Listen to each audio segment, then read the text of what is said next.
Welcome to 99 TV special programme. ప్రేమ అనంతం అద్భుతం అంటూ ఎంతో మంది కవులు వర్ణించారు.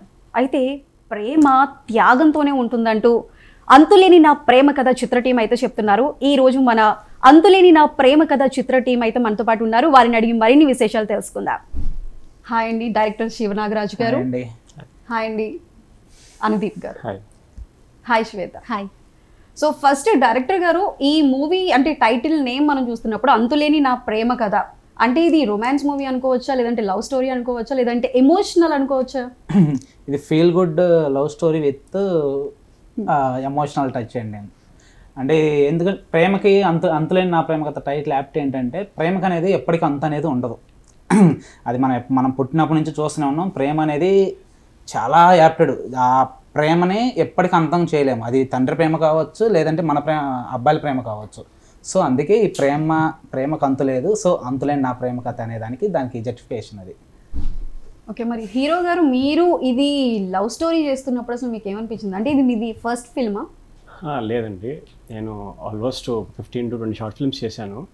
సో డైరెక్టర్ నాకు నరేట్ చేసినప్పుడు లవ్ స్టోరీ చెప్పారు. సో మళ్ళీ లవ్ స్టోరీయా అని అనుకున్నా కానీ సో ఇది ఒక type of love story. So first నరేషన్లోనే చాలాసేపు సిట్టింగ్స్లో కూర్చొని ఆయన ఓకే చేయించారు. So it's a good film. So feel good film ఉంటుంది. సో మొత్తంగా చూసుకుంటే ఇప్పుడు మొత్తం లవ్ జోనర్స్ ఎక్కువ వస్తూ ఉన్నాయి. దానివల్ల మీరేమైనా అంటే దానికి సెట్ అవుతానని చెప్పి సెలెక్ట్ చేసుకున్నారా?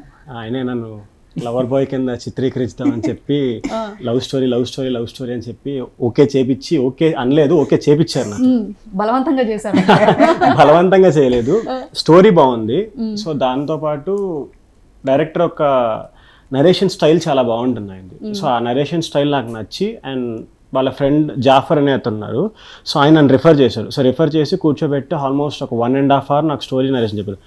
ల్యాగ్ వచ్చి మీన్స్ డ్యూరేషన్ వచ్చి 30 minutes ఉంటే నాకు నరేషన్ 1.5 hours ఇచ్చారు. సో అది నాకు నచ్చి 1 hourలో కూర్చున్నాం, సెటిల్ ఇది అని చెప్పారు, ఓకే చేసాం, అయిపోయింది. డేట్ చెప్పమన్నాం, స్క్రిప్ట్ పంపించారు, వర్క్షాప్ చేయమన్నారు, వర్క్షాప్ చేయించుకున్నారు, షూట్కి వెళ్ళిపోయాం. సో మరి డైరెక్ట్ గారు ఫస్ట్ మీరు అంటే దీనికి సంబంధించి లవ్ స్టోరీ ఎందుకు సెలెక్ట్ చేసుకున్నారు?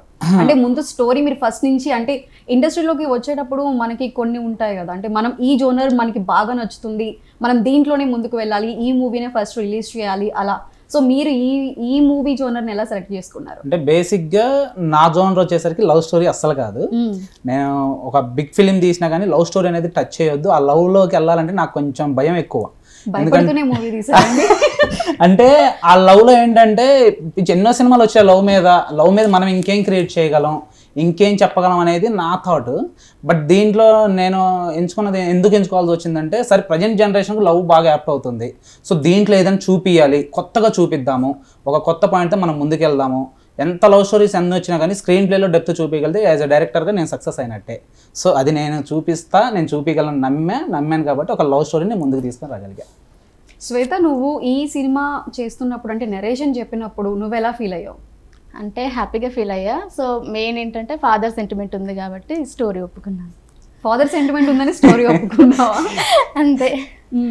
సో దీనికి క్యాప్షన్ కూడా అదే అంటున్నారు కదా, తండ్రి కోసం లవ్ వదిలేసిన కూతురు, ప్రేమ కోసం తండ్రి కోసం ప్రేమను వదిలేసిన ప్రేయసి కోసం ప్రేమను వదిలేసిన ప్రేమికుడు. ఓకే.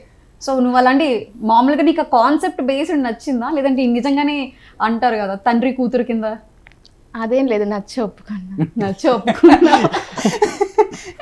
అంటే తనకి స్టోరీలో ఉన్న డెప్త్ బాగా నచ్చింది. మెయిన్ బేసిక్గా ఫాదర్ ఎమోషన్స్ సీన్స్ దగ్గర ఫాదర్ చెప్పే ఒక 2 dialogues కూతురు మీద ఉన్న ప్రేమను నరేషన్ చేయగలిగే. సో ఆ డైలాగ్లకి తను బాగా యాప్ట్ అయిపోయింది బేసిక్గా. సో దానికి ఒక తండ్రికి కూతురికి ఉన్న బాండింగ్ అనేది ఒక ఆడపిల్లగా తనకి ఇంకా బాగా యాప్ట్ అయిందని నా ఫీలింగ్. తొందరగా కనెక్ట్ అయ్యారు. సో ఒక హీరోగా మీరు ఈ మూవీ చేస్తున్నప్పుడు అంటే లేదంటే షూటింగ్ అవుతున్నప్పుడు నరేషన్ అయితే మీకు 1.5 hours చెప్పారన్నారు. అంటే దాన్ని తీసిన టైం కన్నా మీకు చెప్పిన టైం ఎక్కువ వచ్చింది. సో ఓవరాల్గా మీరు చూసుకున్నప్పుడు అది రిలీజ్ అయినప్పుడు మీకు ఎలా అనిపించింది? అంటే ప్రతి సినిమా నేను చూసేటప్పుడు నేను అందరికంటే లాస్ట్ చూడాలని ఫీల్ అవుతూ ఉంటాను. ఎందుకంటే ఫైనల్ అవుట్పుట్ ఆయన నాకు చూపించారు, నేను ఆన్ స్క్రీన్ మీద చూస్తాను, రిలీజ్ అయిపోయాక నాకు చెప్పండి అని. నా ఫ్రెండ్స్ చూశారు, మా ఫ్యామిలీ చూశారు, ఫోన్ చేసి బాగుంది బాగా చేసావు అనగా నేను ఓపెన్ చేసి చూశాను. సో చూడంగానే నాకు final output is like satisfied output ఇచ్చారు. సో నా డిఓపి నవీన్ గారు కానీ, సో శివ గారు కానీ నన్ను తీసుకెళ్ళిన అంటే ఒక కొత్త హీరోని బయటికి తీసుకొస్తే ఇప్పుడు ఎలా తీసుకొస్తారో సో అంత ఎనర్జెటిక్గా తీసుకొచ్చారు క్యారెక్టర్ని. సో వే ఆఫ్ స్టైల్ కానీ, డ్రెస్సింగ్ కానీ, వర్డ్స్ కానీ, సో ఒక డెబ్యూటెంట్ బయట తీసుకొస్తే ఇంత మంచి డెబ్యూటెంట్ ఎవరికి రాదు అన్నట్టు ఇచ్చారు. So I feel happy. So ఇంత మంచి నాకు ఇచ్చినందుకు నేను శివ గారికి చాలా థ్యాంక్స్ చెప్తాను దీనిలో. సో బికాస్ అది అందరికీ వస్తుందా రాదా అని నాకు తెలీదు. సో నాకు వచ్చిన అవకాశాన్ని నేను ప్రూవ్ చేసుకోగలిగాను అనుకుంటున్నాను. సో ఇంకా ఆడియన్స్ చూసి చెప్తారు మిగతాది. సో శివ గారు, మీరు ఒక మూవీని రిలీజ్ చేయడం వరకు అంటే దానికి ముందు మీరు అసలు ఏం ప్లాన్ చేసుకున్నారు? అసలు మీ మూవీ ఇండస్ట్రీ కానీ, లేదంటే ఇది షార్ట్ ఫిల్మ్గా మీరు ఎందుకు రిలీజ్ చేస్తారు, మూవీగా ఎందుకు ట్రై చేయలేదు? మూవీగా ట్రై చేయకపోవడానికి కారణాలు అయితే పెద్దగా ఏం లేవు, కానీ దీని ముందు ఒక 2 బిగ్ మూవీస్ అయితే ఆగిపోయినాయి సమ్ వేరే రీజన్స్ వల్ల. సో ఫైనాన్షియల్ ప్రాబ్లమ్స్ వల్ల మూవీ స్టార్ట్ అయ్యి ఒక ప్రాజెక్ట్ అయితే ఇంటర్వ్యూస్ కూడా అటెండ్ అయ్యాము, ఆల్మోస్ట్ ఫినిష్ అయిపోయింది, రెడీ టు రిలీజ్. ఒక ఫైనల్ షెడ్యూల్ దగ్గర ఒక్కటి హోల్డ్లో ఉంది. సో దాంట్లో జరిగిన చిన్న మిస్టేక్ వల్ల ఆ ప్రాజెక్ట్ ఆపుకోవాల్సి వచ్చింది. సో ఈ ఇయర్లోనే ఒకటి స్టార్ట్ అయింది, బట్ అది మళ్ళీ కమ్బ్యాక్ స్టార్ట్ అవుద్దా లేదనేది 100% గ్యారంటీ లేదు. కానీ నన్ను మోసం చేసి ఫ్రెండ్స్ దగ్గరే, అంటే నమ్మిన వాళ్ళే నన్ను మోసం చేసి ప్రాజెక్ట్స్ ఆగేదాకా చేశారు. బట్ నేను ఎక్కడ బ్యాక్ స్టెప్ అయితే ఇవ్వాల, ఎందుకంటే నేను నమ్ముకుంది సినిమానే, నేను నమ్ముతుంది సినిమానే, రేపటి రోజున నమ్మేది సినిమానే. సో ఖచ్చితంగా నేను ఒక రోజున సక్సెస్ కావాలన్న నమ్మకం నాకుంది. సో దీన్ని ఎందుకు తీసుకోవాల్సి వచ్చిందంటే, ఇది ఒక ఇండిపెండెంట్ ఫిలింగా ఒక కాన్సెప్ట్ని ఎక్కడి వరకు మనం చూపించగలరో అక్కడి వరకే చూపించాలి. లేదు దీన్ని మనం ల్యాగ్ చేద్దామంటే ఆడియన్స్ ఎవరు రిసీవ్ చేసుకునే పొజిషన్ లేరు ఇప్పుడు. ఒక ప్రాజెక్టు, ఒక కాన్సెప్ట్ మనం వస్తున్నామంటే ఆ కాన్సెప్ట్ ఖచ్చితంగా ఇంత డ్యూరేషన్ ఉంటేనే ఆడియన్స్ దాన్ని తీసుకోగలుగుతున్నారు. దీన్ని ఒక మూవీగా తీసామంటే డెఫినెట్లీ అది పక్కా ఫెయిల్ అవుతుంది. సో దీన్ని ఎక్కడి వరకు ఉంచాలో అక్కడి వరకే నేను ఉంచా. డెఫినెట్లీ నేను సక్సెస్ చూపిస్తున్నాను నేను 100% దీంట్లో. ఎందుకంటే ఇప్పటి వరకు చూసిన మెంబర్స్ అంతా కూడా ప్రాజెక్ట్ని ఎక్కడ కూడా నాకు ల్యాగ్ లేదు, ఉన్న 22 minutes కూడా 100% నేను స్కిప్ కొట్టుకుని చూస్తున్నాము ప్రాజెక్ట్ని అన్న స్టైల్ అయితే నేను చూపించుకోగలిగా. అది నేను సక్సెస్ అయ్యా అక్కడ.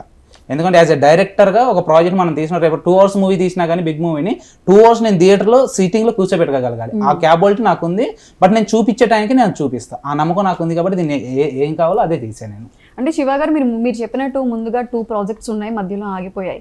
అంటే ఇప్పటి వరకు మన ఇండస్ట్రీ గురించి చాలా అది పుకార్లు నిజం అనేది అక్కడ ఉన్న వాళ్ళకే తెలుస్తుంది, అంటే ఉన్న వాళ్ళకి అక్కడ లోతెంతో తెలుస్తుంది అన్నట్టు.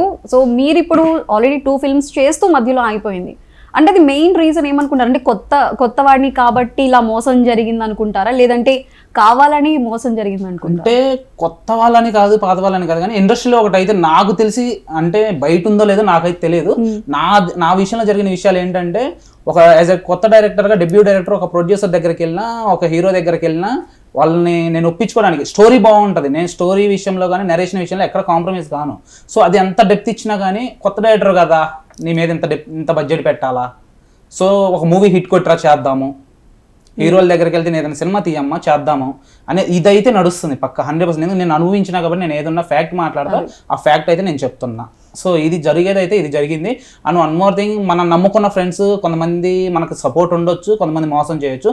నా లైఫ్లో అయితే ఈ 2 మూవీస్ ఆగిపోవడానికి కారణం అయితే నేను నమ్ముకున్న బెస్ట్ ఫ్రెండ్సే నాకు ఆగిపోవడానికి మెయిన్ కారణాలు అయితే. సో వాళ్ళు నన్ను మోసం చేసిన విధానం నాకు తెలుసుకొని నేను వాళ్ళ మీద ఎలాంటి రివెంజ్ తీసుకోలేదు. ఎందుకంటే మోసం చేసినోడు ఇప్పుడు బాగుపడ్డాడేమో, రేపటి రోజున డెఫినెట్లీ వాడు ఏ పొజిషన్లో ఉంటాడని నేను జడ్జ్ చేయగలను. సో ఇదైతే జరుగుతుంది 100%. అన్నిప్ గారు, మీరు హీరోగా ఎంట్రీ ఇవ్వడానికి అంటే మెట్లు ఎలా పడ్డాయి అంటారు? అంటే నా జర్నీ స్టార్ట్ అయింది అయితే విజయవాడ నుంచి. సో నా గ్రాడ్యుయేషన్ కంప్లీట్ చేసుకొని నేను ఇక్కడ హైదరాబాద్ వచ్చాను. సో ఇక్కడ వచ్చినప్పుడు, హైదరాబాద్లోకి వచ్చినప్పుడు నాకు తెలిసి నా ఫోన్లో 2-3 కాంటాక్ట్స్ ఉన్నాయి హైదరాబాద్ ఫ్రెండ్ అని 2-3 కాంటాక్ట్స్ ఉంటుంటాయి గట్టిగా అయితే. సో అక్కడి నుంచి ఇంకా మా ఫ్రెండ్ ఆడిషన్ కాల్స్ ఉంటాయి, ఆఫీసుల చుట్టూ తిరగడం. ఇప్పుడు నేను కొత్తగా కాదు, ఇక్కడ ఉన్న వాళ్ళు అందరూ అలాగే చేసి వచ్చారు. సో నేను ఆఫీసుల చుట్టూ వెళ్ళి డైరెక్షన్ డిపార్ట్మెంట్ వాళ్ళకి నెంబర్స్ ఇచ్చి, సార్ ఒక ఆపర్చునిటీ ఉంటే చెప్పండి అని క్యాస్టింగ్ కాల్స్, గ్రూప్స్ అన్నిట్లో మెసేజ్లు పెడుతూ, సో అలాగే ఫ్రెండ్స్ ఆఫ్ ఫ్రెండ్స్ అలా ఒకళ్ళ తర్వాత ఒకళ్ళు చూసుకుంటూ ఒక షార్ట్ ఫిలిం అని, ఒక వెబ్ సిరీస్ అని, ఒక సినిమా అని, ఒక కమర్షియల్స్ అని, సో ఒకటి తర్వాత ఒకటి చూసుకుంటూ అనుకోకుండా వీళ్ళు పరిచయం అయ్యారు. వీళ్ళు ఇండిపెండెంట్ ఫిలిం చేద్దాం అన్నారు. మళ్ళీ ఇన్ని చేసాం కదా ఇప్పుడు ఎందుకు అనిపించింది. కానీ స్టోరీ విన్నాను, ఆ టైంలో డేట్స్ ఖాళీగా ఉన్నాయి. ఏం చెయ్యాలి, ఇంట్లో కూర్చొని నేను ఖాళీగా ఉండడం కన్నా 2 నిమిషాలు ఒక 2 days స్పెండ్ చేస్తే నా యాక్టింగ్ ఎక్స్పీరియన్స్ పెరుగుతుంది, నా సర్కిల్ పెరుగుద్ది అని చెప్పి ఫ్రాంక్గా అదే చెప్పాను ఆయనకు కూడా ఆ రోజు. సో ఈ రోజు కూడా లైవ్లో కూడా అదే చెప్తున్నాను. సో సినిమా నేనైతే టైం వేస్ట్ చేయకూడదు అనుకుంటాను, అదే యూటిలైజేషన్స్ కెమెరా మీద పెట్టాను అంతే. శ్వేత, నువ్వు సినిమా అంటే ఈ దీంట్లో తీసినప్పుడు సో పేరెంట్స్ ఎలా రిసీవ్ చేసుకున్నారు? అంటే ఫస్ట్ ఆఫ్ ఆల్ మా ఇంట్లో షూటింగ్స్కి రావడం మా మమ్మీకి ఇష్టం లేదనమాట. సో మాది పెద్దేముల్, వికారాబాద్ దగ్గర, తాండూరు దగ్గర. సో మా ఊర్లో కూడా అందరు అనుకునే వాళ్ళు షూటింగ్స్ చేస్తుంది ఏంటి అని. ఇంతకుముందు చేసాలి, ఒక 2-3 షార్ట్ ఫిల్మ్స్ చేసా, చిన్నది మూవీ చేసా. బట్ దానివల్ల నేమ్ రాలేదు. దీనివల్ల కొంచెం మా ఊర్లో నన్ను చూసి నాకు కాల్స్ వచ్చాయన్నమాట, శ్వేత బాగుందని. మా అమ్మ కూడా నాతో మాట్లాడింది, పర్లేదే బాగుందని. సో హ్యాపీగా ఉంది. ఇప్పుడు ఫ్యామిలీ సపోర్ట్ ఎలా ఉంది? అంటే ఇప్పుడు ఇంత ముందు చేసిన సినిమాలు అయితే సపోర్ట్ ఏం లేదు, ఇప్పుడు ఏంటంటే కొంచెం టైం ఇస్తున్నా, ఓకే చేసుకో అని అంది మా అమ్మ. చేసుకోండి. సో నెక్స్ట్ మీరు డైరెక్ట్గా ఫస్ట్ నుంచి అంటే మీది నేటివ్ ఇక్కడ హైదరాబాద్, లేదంటే వచ్చినప్పటి నుంచి దీని మీదే ఉన్నారా? డైరెక్టర్ అంటే నెగిటివ్ వచ్చేసరికి గుంటూరు, పల్నాడు కారంపొడి. ఓకే. సో అంటే ఫస్ట్ ఇండస్ట్రీకి వచ్చింది డాన్సర్గా వచ్చా. ఇది ఆల్రెడీ ప్రీవియస్ ఇంటర్వ్యూస్ లో చాలా చెప్పా. సో డాన్సర్ గా ఎంట్రీ అయ్యా, చిన్న కారణాలతో చిన్న యాక్సిడెంట్ వల్ల డాన్స్ పక్కన పెట్టాల్సి వచ్చింది. కొన్ని కోర్స్ తీసుకొని ఇంకా డైరెక్షన్ వైపు ఉన్నా. ప్రజెంట్ అయితే ఇంకా టోటల్ మైండ్ ఏదో అంటారు కదా, సినిమా అంటే పిచ్చి ఇది అంటారు కదా, టోటల్ పిచ్చి అంతా సినిమా మీదే ఉంది. బయటకు వెళ్ళే పొజిషన్ లేదు. అంటే బేసిక్ నేను బయట ఎక్కువ చెప్తుంటా ఈ మాట, పుట్టినా సచ్చినా ఇక్కడే. అంటే నేను ఇండస్ట్రీ వదిలే పొజిషన్ లేదు, ఇండస్ట్రీ వదలాల్సి వస్తే నా ప్రాణాలు వదిలేస్తా. సో సింగిల్ స్టేట్మెంట్ అంతే. సో మీకు ఈ ఇండస్ట్రీ ఎలా అనిపిస్తుంది? అంటే ఒక హీరోగా ఎదగడానికి ఎంతవరకు సపోర్ట్ చేస్తుంది అనుకుంటున్నారు? ఒక ఆర్టిస్ట్గా ఎదగడానికి ఇండస్ట్రీ నెంబర్ ఆఫ్ ఛాన్సెస్ ఇస్తుంది. సో అది ఎవరికైనా కానీ, అనుదీప్ అని కానీ, సందీప్ కానీ, ఎవరికైనా కానీ. సో ఇండస్ట్రీ అందరికీ ఈక్వల్ ఛాన్సెస్ ఇస్తుంది. Time, patience, everything matters. So time అనేది ప్రతి ఒక్కరికి ఒక రోజు ఒక టైంలో వస్తుంది, ఒక టైంలో రాదు. సో మోస్ట్లీ అది నాకు త్వరగా వస్తుందని నేను కోరుకుంటున్నాను. సో ఆర్టిస్ట్గా తెలుగు ఫిలిం ఇండస్ట్రీ అందరికీ ఛాన్స్ ఇస్తుంది, అందులో డౌటే లేదు. కాకపోతే మన ప్లాట్ఫామ్లో మనం నుంచున్నామా, మన ట్రైన్ ఎప్పుడు వస్తుంది, ఆ ట్రైన్ మనం ఎక్కుతామా లేదా అనేది ఇంపార్టెంట్. ఇప్పుడు శివ గారు ప్రస్తుతం ట్రెండ్ మూవీస్ అన్నీ కూడా అంటే ఒక్కొక్క జోనర్లో వెళ్తూ ఉన్నాయి. సో మీరు అలా ఫస్ట్ అన్నారు కదా, లవ్ స్టోరీ ముందు రాది, నా ఒపీనియన్ కాదు, దానికి తీసుకోవాలి అని చెప్పి. సో మరి లవ్ స్టోరీ తీసుకున్నారు. అసలు మీరు ఫస్ట్ బేసిక్గా డైరెక్షన్ అవ్వాలి అంటే ఒక స్టోరీ మనకు ఉంటుంది కదా, మనం లోపల ఫస్ట్ అనుకుంటే ఈ స్టోరీ బాగుంది, నేను దీన్ని డైరెక్ట్ చేయాలి, అలా మీరు ఫస్ట్ స్టోరీ ఏమనుకున్నారు? అసలు హర్రర్ ఫిలిం అనుకున్నానండి. హారర్ అనుకున్నారు? హర్రర్ అంటే బేసిక్గా నాకు బాగా ఇష్టం. హర్రర్, థ్రిల్లింగ్ ఎలిమెంట్స్ అంటే నాకు బాగా ఇష్టం. డిజైనింగ్ లో కూడా నాకు RGVని మించాలనేది నా టార్గెట్ ఫీచర్ హర్రర్ లో అయితే. అంటే నా గురువు ఆయనే, నేను టార్గెట్ చేసేది కూడా ఆయన్నే. అంటే ఆయనకంటే మించి ఎదగాలనేది నా ప్లానింగ్ కూడా. సో నా బిగ్ మూవీ కూడా ఇప్పుడు ప్లానింగ్స్ నడుస్తున్నాయి. మోస్ట్లీ వస్తే థ్రిల్లర్ జోనరే వస్తుంది. సో అది కూడా పక్కా ప్లానింగ్తో ఉన్నా. పక్కా 100% ఏంటంటే ఒక థ్రిల్లింగ్ ఎలిమెంట్స్తో అయితే అవుట్ సైడ్ వస్తాం. సో అది గ్యారంటీ. డైరెక్టర్గా మనం వెళ్తున్నప్పుడు అంటే చిన్న మూవీస్ చేస్తూ ఇప్పుడు ఒక బిగ్ ఫిల్మ్ వచ్చిందంటే దాన్ని సస్టైన్ చేయడానికి, ఆ మూవీ కంప్లీట్ అయ్యి రిలీజ్ అవ్వడానికి చాలా స్ట్రగుల్స్ ఉంటాయంటారు. అంటే ఇదంతా మీకు అంటే అందులో ఉన్నారు కాబట్టి చూసేటప్పుడు మీకు ఎలా అనిపిస్తుంది? నిజంగా అంత కష్టంగా ఉంటుందంటారా? కష్టం అయితే ఉంటుంది, కానీ ఇక్కడ బేసిక్ నాది రివర్స్. నేను మూవీ సైడ్ నుంచి యూట్యూబ్కి వచ్చా. ఓకే. అసలు యూట్యూబ్ సైడ్కి రావద్దు అనుకున్నా, షార్ట్ ఫిల్మ్ సైడ్. టోటల్ ఎంత కష్టం ఉన్నా సినిమా సైడే అసిస్టెంట్ డైరెక్టర్గా చేసుకుంటా కొన్నాళ్ళకి వెళ్ళాలనుకున్నా. చాలా వరకు అసిస్టెంట్ డైరెక్టర్గా చేసుకుంటూ వచ్చి కొంచెం ఒక పొజిషన్ వచ్చాక ఒక వెబ్ సిరీస్ అనుకోకుండా ఒక చిన్న ఆపర్చునిటీ వచ్చింది, ఆ వెబ్ సిరీస్ చేయాల్సి వచ్చింది. ఆ వెబ్ సిరీస్ అయిపోయిన తర్వాత మూవీ స్టార్ట్ అయింది. ఆ మూవీకి కొన్ని కారణాల వల్ల ఆగిపోయింది. సో ఆ తర్వాత మళ్ళీ వెనకడుగు వేయకుండా ఎందుకు బ్యాక్ స్టెప్ తీసుకోవటం, సో ఏదో ఒకటి గ్రోత్ అంటే లైక్ మన వర్త్ అన్న ఇంపార్టెంట్ బయటపడుతుంటుంది కదా. సో ఆ యాంగిల్లో షార్ట్ ఫిల్మ్ సైడ్ రావాల్సి వచ్చింది. సో ఇప్పుడు దీనికి చేయాల్సి వస్తుంది. యూట్యూబ్లో అయితే ప్రీవియస్ కూడా 2 వెబ్ సిరీస్లు చేశా గట్టివే. సో అవన్నీ పక్కన పెడితే ఇప్పుడు నేను చాలా ఫోకస్ చేసిందంటే ఇవి. దీనికి ముందు వెన్నెల అని ఒకటి వచ్చింది. సో వెన్నెల అనేది కూడా వెన్నెల ఏ ట్రూ లవ్ స్టోరీ. అదైతే out and out pure love story. అదొక ఫీల్ గుడ్ ఎమోషనల్ టచ్. అది ఇది దానికి మించి వెన్నెల అయితే అంత నాకు వెన్నెల చాలా సక్సెస్ని ఇచ్చింది. నాకు చాలా ఎంత సక్సెస్ అంటే నేను బిగ్ మూవీ చేసిన రాని పేరు వెన్నెలాకి వచ్చింది. సో ఈ ఫిలిం వచ్చేసరికి అందులో నా ప్రయత్నం దానికి మించి పేరు వచ్చింది. సో కంటెంట్ వైజ్డ్ కానీ డైలాగ్స్ వైజ్డ్ కానీ రెండిట్లో చాలా లవ్ స్టోరీసే, కానీ చాలా డెప్త్ ఫీలింగ్ అనేది చూపించుకోగలిగా. అంటే లవ్ స్టోరీస్ వద్దని చెప్పి మీరు తీస్తున్నవన్నీ లవ్ స్టోరీస్ వైపే వెళ్తున్నాయి, అసలు కారణం ఏంటంటే ఆ విషయం నాకే తెలియట్లా. బేసిక్ మా ఫ్రెండ్స్ లో నేను ఇప్పటికీ అదే అంట. లైక్ ఇప్పుడు మాదంతా ఒక టీమ్, నాకు ముందు నుంచి కూడా 3-4 years నుంచి కూడా ఒక టీం ఫామ్ చేస్తున్నాం. ఎడిటర్ కేతన్, ఇప్పుడు డిఓపి వచ్చేసరికి Naveen, and assistant director Jafar, DI వచ్చేసరికి మణికంఠాచారి, ఇట్లా టీం ఉంది టోటల్ గా. ఒక టీంని ఫామ్ చేసుకుంటూనే ఈ ఫామ్ వాళ్ళందరూ కూడా అనుకునేది, అన్నా నీది ప్యాటర్న్ కాదు కదన్నా, నువ్వు లవ్ స్టోరీస్ ఏంటి అని అన్నారు. వెన్నెలా డిజైన్ చేసినప్పుడు అన్న డైలాగులు అయితే బాగున్నాయి అన్న, స్క్రీన్ ప్లే కూడా బాగుంది, చేద్దాం అన్నారు. ఆ వన్స్ అవుట్ అయిపోయిన తర్వాత చూసుకుంటే నాకే అర్థం కాలేదు, ఏంటి నేనే తీసింది లవ్ స్టోరీ అన్న ఫీల్డ్లోకి నేను వెళ్ళిపోయాను. తర్వాత ఇది డిజైన్ చేసినప్పుడు నాకు ఒక బిగ్ మూవీ అందాల రాక్షస సినిమా కనబడ్డది స్క్రిప్ట్ లో. అందాల రాక్షస ప్యాటర్న్ ఏదనుకున్నాను, ఈ స్క్రీన్ ప్లే ఆ రకంగా ఉంది, బట్ ఇది ఆ స్టైల్లో మనం తీయగలమా? అందాల రాక్షస ఎక్కడ హిట్ మూవీ, సో నేను ఆ స్టైల్లో నేను తీయగలనా లేదా, ఒక లవ్ స్టోరీని థ్రిల్లింగ్ అంటే హర్రర్ ఇవన్నీ అంటే నేను తీసుకోగలను ఎలా అయినా. సో చూద్దాం అనిపించింది, తీసా. కానీ ఆఫ్టర్ అవుట్ వచ్చిన తర్వాత ఫస్ట్ కాపీ ఒక్కటికి 4 సార్లు నేనే చూసుకున్నా ఫుటేజ్. ముందు నేను చూసుకున్న తర్వాతనే టీం అందరికి కూడా చూపించా. అంత బాగా నచ్చింది నాకు కాన్సెప్ట్ లో, main including dialogues, love dialogue లో అమ్మ అసలు నేనే షాక్ అయ్యా. అంటే అవుట్ సైడ్ ఎవరైనా యువత చూసాను అంటే అరే ఇది అలా ఈ పిల్ల దగ్గర ఉపయోగించవచ్చు, ఈ డైలాగ్ వాడితే మనకు లైన్ లో పడిపోద్ది అనే రేంజ్ లో డిజైన్ చేసుకున్నా డైలాగ్స్. అంటే యూత్ కి కొత్త డైలాగ్స్ ఇస్తున్నారన్నమాట. సో అట్లా నాకే తెలియకుండా ఒక లవ్ స్టోరీ ప్యాటర్న్ అయితే రాసుకోగలిగిన. బట్ ఇక్కడతో స్టాప్, ప్రజెంట్ లవ్స్ అయితే నా ప్యాటర్న్కి వెళ్ళిపోయా మళ్ళా. సో అట్లా. శ్వేత, అంటే బేసిక్ గా ఇప్పుడు నువ్వు చెప్పినట్టు మీ ఊరు అటు వికారాబాద్ సైడ్ కదా, సో మన ఫ్యామిలీస్ లో ఏంటంటే ఒక సినిమా చేస్తున్నామంటే అది కొంతవరకు వాళ్ళకి ఓకే, కానీ ఈ టైప్ లవ్ స్టోరీస్ కానీ లేదంటే ఇంకేమైనా కొంచెం అడ్వాన్స్ ఉన్న ఏమైనా సీన్స్ ఏమైనా ఉన్నాయంటే మన ఫ్యామిలీ అగ్రీ చేయడం కొంచెం కష్టం అవుతుంది. దాన్ని నువ్వు ఎలా కన్విన్స్ చేసావు ఇంట్లో? నేనేం కన్విన్స్ చేయలేదు, అందులో బ్యాడ్ చూపించుకోవడానికి ఏం లేదండి. నేను ముందే స్టోరీ మొత్తం విని ఓకే అనుకుంటేనే చేశాను. దాంట్లో అదే ఒక డైలాగ్ ఉంది కదా, డైలాగ్ ఒక్కటే ఉంది అంతే. డైలాగ్ ఒకటే వినిపిస్తున్నారు అనమాట. లేదంటే తను స్టోరీ విన్నప్పుడు కూడా ఫస్ట్ వచ్చి బని గారు నేను చేస్తాను ఓకే, కాకపోతే హగ్ సీన్స్ రొమాంటిక్ సీన్స్ లేవు కదా, ముందే అడిగింది వచ్చి, అమ్మ హగ్స్ అయితే కామన్ ఉంటాయి, లవ్ స్టోరీ అంత కాదన్న, బట్ రొమాన్స్ సీన్స్ అయితే నేనే పెట్టనులే, అవి ఉండవులే అని ముందే చెప్పా. సో వన్స్ తన స్టోరీ విన్న తర్వాత కూడా నాకు లిటరలీ వీళ్ళిద్దరు విషయం నచ్చింది. అదే చాలా షార్ట్ టైంలో తీసాము మొత్తము, ఎంత షార్ట్ టైం అంత షార్ట్ టైం ఇది. సో అలాంటి స్క్రిప్ట్ పంపించి ప్రిపరేషన్ అయ్యి నాకు సెట్లోకి వచ్చి నాకు ఏది కావాలో అది ఇచ్చారు. వన్ సందీప్ అయితే తను చాలా ఏంటి బ్రో టేక్ ఓకే చేస్తున్నావు, ఓకేనా టేకింగ్ ఓకేనా ఇదంతా.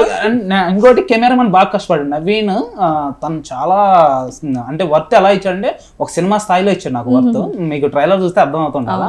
సో తను అంటాడు ఏంటన్నా ఈ షార్ట్ ఓకేనా, ఈ వేరే పొజిషనింగ్ కూడా తీసుకుందాం అంటే, నాకు అవసరం లేదు నువ్వు తీసుకుని ఎడిటింగ్ తీసేస్తాను. తను కూడా చివరికి అద్దులే నువ్వే చెప్పు నేను అదే తీసుకున్నాను, నాకు అయ్యే ఇంపార్టెంట్ అనుకుని మీకు ఏది కావాలి అది కళ్ళ ముందు ఏది ఉందో అది. నాకు విజువలేషన్ ఒకటి వెళ్ళిపోతా, నాకు ఈ విజువలేషన్ కావాలి డైలాగులు కానీ ఈ సీన్ కానీ అనుకుని వెళ్ళిపోయిన దాని మీదే ఉంటా ఫిక్స్డ్.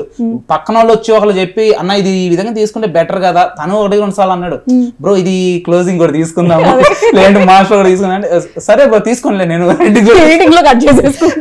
అలా నవీన్ చాలా సఫర్ చేశా. కానీ వన్స్ నేను సీన్ ఇది అనుకుని వెళ్ళిపోతే అది పక్కా తీసుకుంటా, అది నేను చూపించేసా గట్టిగా అయితే. సో తినైతే నాకు ఎంత కావాలో అంత ఇచ్చాడు. నేను ఇంకా పిండే సీన్లలో ఇంకా ఉంది, బట్ ఈ స్టోరీకి నాకు ఎంత కావాలో అంత అయితే నేను తీసుకోగలిగా. సో కానీ తినిచ్చిన సపోర్ట్ కూడా వేరే లెవెల్ ఇచ్చింది. అంటే లిటరలీ చెప్పాలంటే మార్నింగ్ 6కి షూట్ స్టార్ట్ అయింది, నైట్ 4 వరకు ఉంది.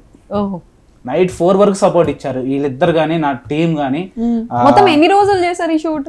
చెప్తే బాగోదేమో, అలాంటివి మాకు కావాలి అంటే చాలా షార్ట్ అండ్ స్వీట్ అని చెప్పాను, అందుకే జస్ట్ 1.5 డే కూడా ఎక్కువ.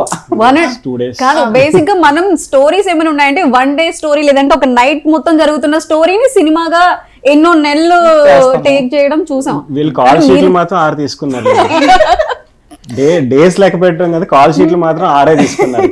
అంటే కంటిన్యూ చేసుకుంటూ వెళ్ళిపోతా అనమాట. ఒక ఫ్లో ఉంది కదా, యాక్టర్స్ పర్ఫార్మెన్స్ మిస్ అయింది, సో అది మిస్ కాకుండా ఫ్లో లో వెళ్ళిపోతాం. చూసుకుంటే 22 hours అనుకోవచ్చు గట్టిగా, అంతే 48 hours తీసుకున్నారండి మా దగ్గర. పడుకోవడానికి 4 గంటలు 5 గంటలు మాకు గ్యాప్ ఇచ్చారు అంతే. పొద్దున్న 6కి షార్ట్ అంటున్నారు. చెప్పండి ఇంకా చెప్పండి డైరెక్టర్ మీద ఏమున్నాయో. 6కి షార్ట్ అంటున్నారు, వీళ్ళు నాకంటే ముందు లేచి రెడీ అయిపోయి ఫోన్ చేస్తున్నారు. వీళ్ళు లేట్ గా రెడీ అయితే నేను లేట్ గా లెగుద్దాం అనుకుంటా, వీళ్ళు నాకంటే ముందు లేచిపోయి రెడీ అయిపోయి నాకు ఫోన్ చేస్తున్నారు. ఆ మేకప్ మ్యాన్ రెడీ అంటారు, అందరు రెడీ అయిపోతారు, నేను ఒక్కనే లేట్ గా వస్తాను. అయ్యో బేసిక్ గా అమ్మాయిలు కదా ఎక్కువ అంటారు, అమ్మాయిలు లేట్ గా రెడీ అవుతారని. వాళ్ళు నా మీద ఎక్కువ కాన్సన్ట్రేట్ చేస్తున్నారు వీళ్ళందరూ. Hero dialogue hero scenes important ఇక్కడ. సో దానివల్ల హీరో మీద ఎక్కువ ఫోకస్ చేసాం.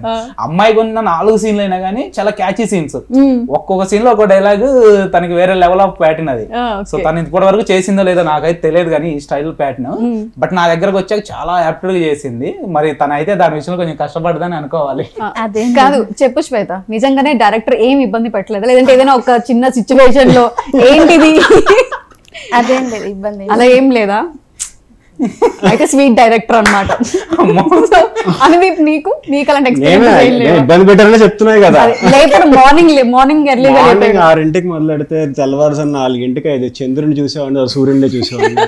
నేను ఎప్పుడో పొద్దున్న 6ంటికి మొదలెట్టారండి, రేపు పొద్దున్న చేసుకుందామండి అంటే, లేదు బ్రో మన టెక్నీషియన్స్ మళ్ళీ అవైలబిలిటీలో ఉండరు, మన ఆర్టిస్ట్ డేట్స్ ఉండవు అంటారు. సరే సార్ నన్ను ఏమైనా ఒక గంట నిద్రపోనివ్వండి సార్, నాకు కళ్ళకి నొప్పులు వచ్చేస్తున్నాయి, క్లోజ్ పెడితే తీసుకోవచ్చు కదా 2 days క్లోజ్ పెడితే బాగోదు సార్, అది కొద్దిగా క్యాప్ ఇవ్వండి సార్ అంటే, వీళ్ళు ఓకే సార్ నీకు 1 గంట క్యాప్ ఇస్తానని చెప్పి కుదిరితే నా డూప్ లేదు కాబట్టి డూప్ తీసుకోలేదు, లేకపోతే మిగతా షాట్లు కూడా పెట్టుకుని వాళ్ళ సైడ్ వాళ్ళు జరుగుతూనే ఉంది. నేను లెగిసాను, ఒక 2 hours నిద్రపోయి లెగిసాను, ఇంకా షార్ట్ అవుతూనే ఉంది. అంటే ఇంకా అవ్వలేదు అనుకున్నాను, అది జరుగుతూనే ఉంది. నన్ను పడుకోమంటున్నారు, మన అయిపోయిన తర్వాత ఒక లెగిసిపోయిన తర్వాత ఇంకొకరు పడుకోమంటున్నారు. ఇదేదో 1 by 1 ఆర్టిస్ట్ షిఫ్ట్ అనే షిఫ్ట్ లా జరుగుతుంది. నా షిఫ్ట్ అయిపోయింది, నెక్స్ట్ నీ షిఫ్ట్ అని. 4 o'clock నాకు తెలిసి అనుకున్న డేట్ గుర్తులేదు, ఆ రోజు 4:30కి ఇంటికి వెళ్ళాను నేను. మళ్ళీ నెక్స్ట్ డే మార్నింగ్ 8 o'clock నాకు ఫోన్ వస్తుంటే వినబడట్లేదు దాంట్లో నుంచి ఏం జరుగుతుందో. 4:30కి నేను ఇంకా కట్టు దాంట్లోనే ఉన్నాను. 4 o'clock అయింది, అప్పుడే వచ్చి పడుకున్నా, బ్రష్ చేసి స్నానం చేసి పడుకున్నా. పొద్దున్నే మళ్ళీ ఎక్కడైనా టార్చర్ చేస్తారో పొద్దున్నే లేపని, ఇలా కాదని చెప్పి బ్రష్ చేసి స్నానం చేసి పడుకుని పోయి, సరే షార్ట్ అప్పుడు కనీసం 10 అవుద్దులే, మళ్ళీ అప్పుడు ఫ్రెష్ వెళ్ళొచ్చులే అనుకున్నా. 7:30కి నాకు కాల్ చేసి 8కి షార్ట్ ఉంది బ్రో, నువ్వు వచ్చి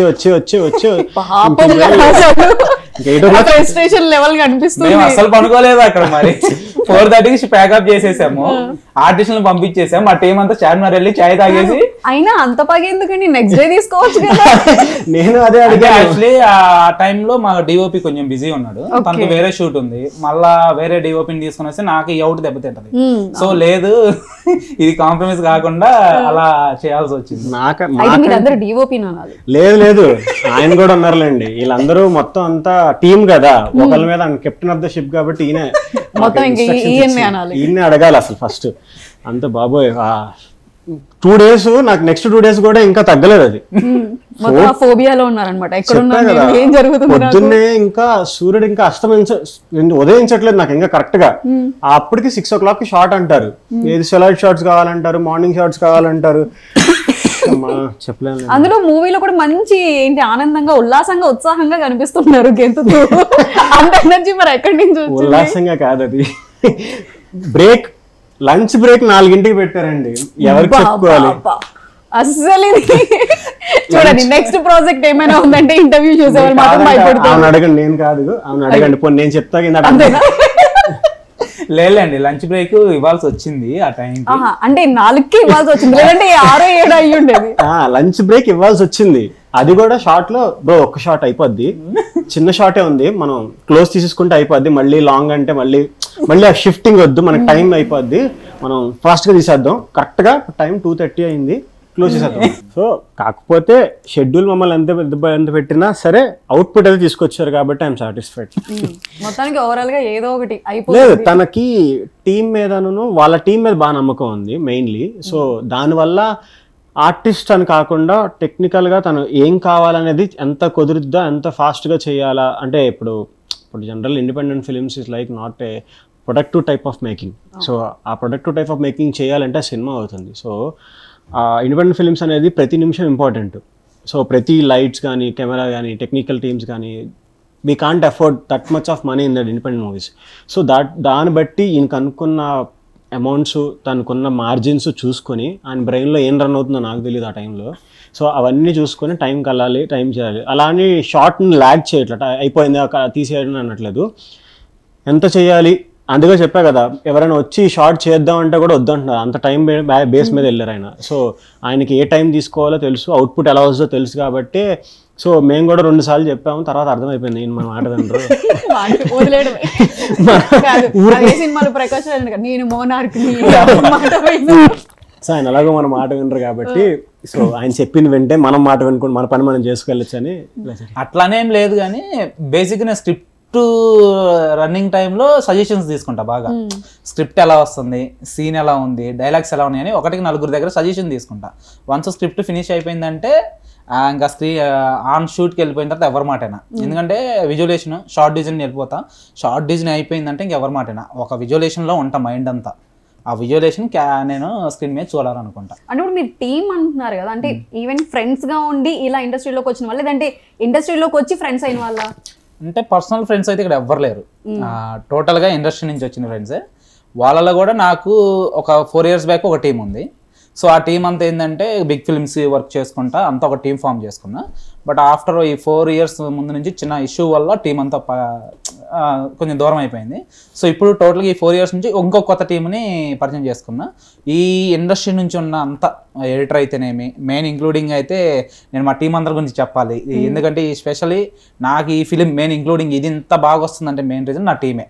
నా టీం ఎఫర్ట్ లేనిది నేను లేను ఇక్కడ. ఎందుకంటే నేను ఒక్కనే క్రియేట్ చేశాను, నేను ఒక్కనే చేసినా ఇక్కడ ఎవ్వరు లేదు. ఇంకోటి ఇక్కడ ఎడిటర్ అనేటోడు ఇది ఒక్క వర్కే చేస్తే ఇంకొక వర్క్ చేయనని లేదు ఇక్కడ. సో ఇట్లా అందరూ అన్ని వర్క్లు ఇన్వాల్వ్ అయిపోతారు. నైట్ షూట్ 2 వరకు చదువుతుంటే అందరూ వచ్చి కూడా రోడ్ల మీద నిలబడి ఆ నైట్ లిటరలీ చెప్పాలంటే తను అన్నది కరెక్టే. 4 o'clock లంచ్ బ్రేక్ ఇచ్చి డిన్నర్ బ్రేక్ ఇవ్వాల. డిన్నర్ లేదు లేదు అంతా జ్యూస్ లేదో తాగేసి జ్యూస్ లేదో తాగేసి మళ్ళీ అంటే షూట్కి వెళ్ళిపోయి 1 o'clockకి మార్నింగ్ టిఫిన్. సో ఇట్లా జరుగుతున్న టైంలో ఈ టీం ఏంటంటే main including editor Ketan, DI artist Manikanthachari, main cameraman Naveen, చాలా వర్త్. లిటరలీ ఏం చెప్పాలంటే కొంతమంది cameramen out and out gimbal handling అంటే 1 day అంతా చాలా సఫర్ అవుతుంటారు, హ్యాండ్ పెయిన్ వస్తుంది ఎందుకంటే వాళ్ళకి వెయిట్ మూసేది అంతా. ఇలాంటిది ఈ ప్రాజెక్ట్కి నేను అవుట్ అండ్ అవుట్ గింబల్ అంటే 98% గింబల్ షాట్స్ ఎక్కువ వాడా. స్టడీ షాట్లు ఎక్కడ వాళ్ళ చాలా తక్కువ. సో అలాంటిది తను ఎంతవరకు అని పర్లేదన్నా మనకు అవుట్ ఇంపార్టెంట్, సో మనం ఆడియన్స్కి ఏమి ఇస్తాం అనేది ఇంపార్టెంట్, చేద్దాం పర్లేదు అని చెప్పేసి తను పడ్డ కష్టం వేరే లెవెల్. సో డిఐగా నాకు మణికంట వెన్నెలాకి డిఐ కొంచెం డల్ ఇచ్చాడు. నేను సాటిస్ఫై లేను దాని విషయంలో. తను కూడా ఈసారి లేదురా నేను ఈసారి కూర్చుంటా, ఒక 4 రోజులు టైం పోయినా పర్లేదు, ఈసారి బెస్ట్ అవుట్ ఇద్దాము నేను కూర్చుంటా అని చెప్పేసి మంచి అవుట్ అయితే ఇచ్చాడు నాకు. దీనికి తను 12 years గా ఫ్రెండ్ నాకు. తను అప్పటి నుంచి క్యారీ అవుతున్నాం. మధ్యలో 3 years ఇద్దరి మధ్య చిన్న ఇష్యూస్ అయ్యి గ్యాప్ వచ్చింది, అయినా క్యారీ అవుతున్నాం మళ్ళా. సో తను ఎడిటర్ కేతన్ వేరే చోట జాబ్ చేసుకుంటాడు. అన్న మనం టీము చేసుకుందాము వెళ్ళిపోదాం అని చెప్పేసి వేరే చోట జాబ్ చేసుకుంటూ కూడా నైట్ అవుట్లు ఇక్కడ చేసి వర్క్ చేసుకున్నాం. యా సో ఇట్లా టోటల్ నాకు ఈ టీమ్స్ మెయిన్ చెప్పండి మ్యూజిక్ డైరెక్టర్ చాలా సీనియర్ తను, మన మణిశర్మ వీళ్ళ దగ్గర వర్క్ చేశాడు అతను కీబోర్డ్ ప్లేయర్ గా, జాన్ గారు. సో తను నాకు అవుట్ చూశాక సార్ నా విజువలైజేషన్ ఇస్తారని అంటే పని నువ్వు కూర్చో నేను ఇస్తా మనం చూసుకుందాం బాబాయ్ మాట్లాడదాం బాబాయ్ అని చెప్పేసి 6 వేరే లెవెల్ ఇచ్చాడు ఒక సినిమా స్థాయిలో. నాకు టేకింగ్ వైజ్ ఎంత సినిమా స్థాయి వెళ్ళాను 6 కూడా అదే స్థాయిలో ఇచ్చాడు నాకు. నేను చాలా సాటిస్ఫై. అంటే ఇక్కడ టోటల్ నా టీం వర్త్ కనబడుతుంది తప్ప నేను కాదు ఇక్కడ. సో నేను ఒక్కనే ఉన్నా అంటే ఇది జరగని పని. అంటే బేసిక్గా ఇప్పుడు మనం ఒక సినిమా తీసాం కాబట్టి అది మనకి నచ్చటం లేదా మన టీంలో ఉన్న వాళ్ళకి నచ్చటం వరకు ఓకే, కానీ అది రిలీజ్ అయిన తర్వాత బయట వాళ్ళు చూసి బయట వాళ్ళ ఫీలింగ్స్ ఎలా ఉంది, వాళ్ళ ఒపీనియన్స్ ఎలా ఉంది అనేది మెయిన్ ఈ ఇండస్ట్రీకి ముఖ్యం. దాని పరంగా మీరు హ్యాపీగా ఉన్నారు? నేను ఇప్పటి వరకు చాలా హ్యాపీగా ఉన్నా. అంటే ఇంకా రెస్పాన్స్ వెయిటింగ్, ఇంకా ప్రీవియస్ డేస్ ఎలా వస్తుంది అనేది. సో ఇప్పటి వరకు వచ్చిన రెస్పాన్స్ అయితే ఐఎమ్ చాలా హ్యాపీ నేను ఇప్పటి వరకు. సో ఎందుకంటే వెన్నెలాకి 100% పాజిటివ్ వే వచ్చింది. సో ఈ కాన్సెప్ట్కి అలా వస్తుందా లేదా, ఒక ఏంది ప్రేమ వదిలేయటం ఏంది, తండ్రి కోసం అమ్మాయి ఎందుకు వదిలేస్తుంది, అమ్మాయి కోసం ఈడు ఎందుకు వదిలేయాలి అనే థాట్ కొంతమందిలో ఏర్పడ్డది. వన్స్ బయటకు వచ్చి ఇప్పుడు విజువలేషన్ చూస్తుంటే ఆ ఫీల్లో ఉండిపోతున్నారు, అరే కరెక్టే కదా ప్రేమ అంటేనే త్యాగం చేయటం కదా. సో ఆ త్యాగం ఇక్కడ చూపించారు. అది కూడా ఒక వేరియేషన్ చూపించాడు. ఒక అబ్బాయి 6 monthsగా ఎంత సిన్సియర్గా ప్రేమించి అమ్మాయిని వదిలేటువంటి కాని పని ఇప్పుడు సూసైడ్ దాకా వెళ్ళిపోతున్నారు, డైరెక్ట్ సూసైడ్ దాకా వెళ్తున్నారు, లేదంటే వాళ్ళని చంపేస్తున్నారు వెళ్ళి. ఇలాంటి పొజిషన్ లో త్యాగం చేయడం అనేది కూడా చాలా గొప్ప గుణం. సో ఆ గుణం తను చూపించాడు. అమ్మాయి ప్రేమించింది కదా అని చెప్పేసి అబ్బాయిని అరే లేదు మనం లేచిపోయిన పెళ్లి చేసుకుందాం అని అడగకుండా తండ్రి మాట కోసం ప్రేమికుని ఒప్పించుకుంది. సో ఇట్లా ఒప్పించుకొని ఈ కాన్సెప్ట్ అంతా ఇలా తిరగడం అనేది జనాలకు బాగా నచ్చింది. సో అదే ఆప్ట్ అయింది బాగా దీనికి. సో ఓవరాల్ గా హీరోగా మీది ఈ మూవీ బయటకు వచ్చినప్పుడు మీరు ఎలా ఫీల్ అయ్యారు? I'm feeling good actually. అంటే రెస్పాన్సెస్ కంటే మా ఫ్యామిలీ వాళ్ళు కానీ మా ఫ్రెండ్స్ కానీ చూసి బాగా చేసావు అంటారు, ఎప్పుడు దాగే బాగా చేసావు అని అంటారు. కాకపోతే దీంట్లో ఇంకా బాగా చేస్తున్నావు అన్నారు. చెప్పా కదా, దీంట్లో ముందుగా నవీన్, మా డిఓపి నవీన్ గారు ఉన్నారు కదా, ఆయన నన్ను బాగా చూపించారు. అండ్ నా టీం కానీ అందరూ నన్ను హీరోయిన్ కంటే నన్ను ఎక్కువ బాగా చూసుకున్నారు సెట్లో. హెయిర్ చెడిపోతున్నా ముందుకు వచ్చి షార్ట్లో పెట్టేసేవాళ్ళు, మేకప్ చెడిపోతున్నా టిష్యూస్ అందించేవాళ్ళు. సో ఎవ్రీథింగ్ నాకు టీం నాకు హెల్ప్ చేసింది. సో నేను ఇదంతా టీమ్ ఎఫర్టే. అండ్ లైక్ అందరు రెస్పాన్సెస్ కూడా అలాగే వచ్చినాయి. సో ఐ ఫీల్ హ్యాపీ, ఇంకా ముందుకెళ్ళాలి అలాగే. సో మీకు కూడా మీ టీం మొత్తానికి అందరికీ ఆల్ ది బెస్ట్ అండి. ఇది ఇంకా బిగ్ సక్సెస్ పొందాలని కోరుకుంటున్నాను. థ్యాంక్ యూ వెరీ మచ్ అండి.